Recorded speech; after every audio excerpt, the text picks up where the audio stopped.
शर्म करो, केजरीवाल शर्म करो, केजरीवाल मुर्दाबाद। देखो, हमारी एक ही मांग है, केवल हमें ये बताएं कि दिल्ली में 2014 में 13 में जब आप पहली बार 50 दिन की सरकार में, तब भी 950 एमजीडी पानी था। आज भी 950 से 1000 एमजीडी पानी है। 10 साल में 5 लाख लोग प्रतिवर्ष दिल्ली में बढ़ जाती है जनसंख्या। रोजगार के लिए बाहर से लोग आ जाते हैं, दिल्ली की नेचुरल पॉपुलेशन बढ़ती है। 25 लाख लोग अगर बढ़ गए 5 साल में, 50 लाख लोग बढ़ गए 10 साल में, लेकिन एक भी एमजीडी का कोई नया ट्रीटमेंट प्लांट केजरीवाल ने नहीं लगाया है। जो कांग्रेस के प्रपोजल के थे, वजीराबाद में 100 एमजीडी का था, ओखले में 100 एमजीडी का था, उन्हीं को 10 साल में पूरा कर देते आप। 1250 एमजीडी, 1300 एमजीडी अब दिल्ली के लोगों को पानी चाहिए, वो है नहीं। तो इसीलिए ये जो भ्रष्टाचार में संलिप्त सरकार है, भ्रष्टाचार से अपने आप को बचाने के लिए एक नैरेटिव एक पेश करने के लिए केजरीवाल, दिल्ली का बेटा, केजरीवाल को बंद कर दिया। वो भ्रष्टाचार में लगे हुए थे, पहले शराब घोटाले में, फिर शीश महल का घोटाला, अपना बंगला उनका जो बनाए 60-70 हजार करोड़ में, उनमें लगे हुए बचाने में। जल बोर्ड में पिछले 10 साल में ऑडिट ही नहीं हुआ है। 70 हजार करोड़ के घाटे पे जल बोर्ड है। इसके लिए भी आतिशी बता देना कि सीएजी बार-बार चिट्ठी लिख चुकी है कि आप ऑडिट कराइए। क्यों नहीं ऑडिट कराते जी भैया आप?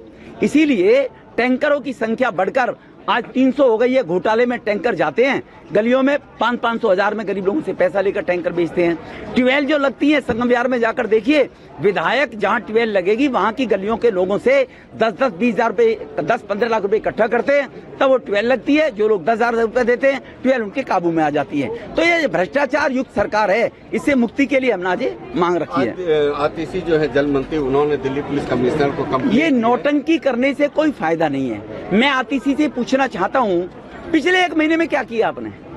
पिछले 2 महीने में क्या किया आपने? क्या मालूम नहीं है गर्मी आएगी, दिल्ली में पानी की समस्या बढ़ेगी, कूलरों में पानी ज्यादा वेस्ट होगा, व्यक्ति गर्मी में 2 बार नहाने की कोशिश करता है, व्यक्ति 10 गुना ज्यादा पानी पीता है गर्मी के अंदर। क्या भेजा नहीं है इनके अंदर? क्या किया 2 महीने में? केवल नौटंकी करते रहे, कभी जेल में जाना, कभी केजरीवाल को बाहर लाना, कभी केजरीवाल को लेकर घूमना, कभी उसकी पत्नी को लेकर घूमना। ये 78 हजार करोड़ रुपया का फंड है दिल्ली का। ये दिल्ली वासियों का पैसा है, आपके इनके किसी बपोती का पैसा तो है नहीं वो। तो उस पैसे को अगर जल बोर्ड का ऑडिट कराया होता, कितना पैसा, 50% लीकेज है आज दिल्ली जल बोर्ड के अंदर। पाइपों के अंदर पाइप फटे पड़े हैं, 50% पानी लीकेज में चला जाता है, क्योंकि जल बोर्ड के अधिकारियों के पास वो व्यवस्था सिस्टम ही नहीं है।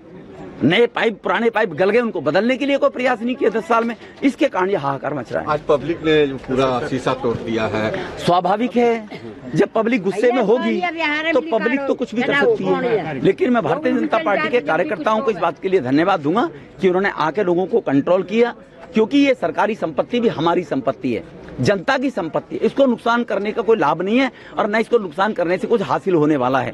तो मैं लोगों से भी ये निवेदन करूंगा कि भविष्य में विरोध तो प्रकट करें लोकतांत्रिक पद्धति के अंदर, लेकिन ऐसा जिससे जनता का नुकसान हो, पब्लिक का नुकसान हो। अब ये सीसे जल बोर्ड के पैसे से आएंगे, इतने पैसे में एक और टैंकर खरीदा जा सकता था जी। तो इसीलिए ये ऐसा नुकसान नहीं करना चाहिए। भारतीय जनता पार्टी दिल्ली वालों के खिलाफ षड्यंत्र रच रही है।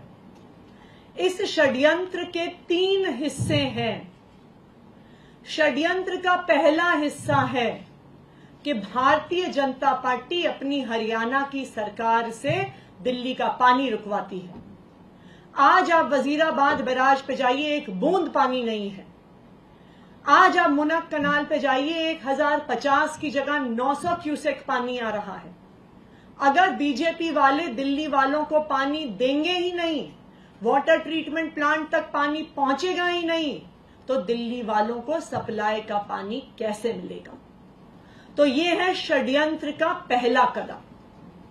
षड्यंत्र का दूसरा कदम कि जितना भी पानी दिल्ली के वाटर ट्रीटमेंट प्लांट प्रोड्यूस कर रहे हैं और जो वाटर ट्रीटमेंट प्लांट से रिजर्वायर में जा रहा है और लोगों के घरों में जा रहा है, जो मेन पाइपलाइंस हैं, क्योंकि कल पानी की पाइपलाइन को, साउथ दिल्ली की मेन पाइपलाइन को जानबूझकर तोड़ा गया। तो षड्यंत्र का पहला कदम हरियाणा सरकार से पानी रुकवाना। षड्यंत्र का दूसरा कदम पानी की पाइपलाइंस को तोड़ना और दिल्ली के लोगों की पानी की सप्लाई को डिसरप्ट करना।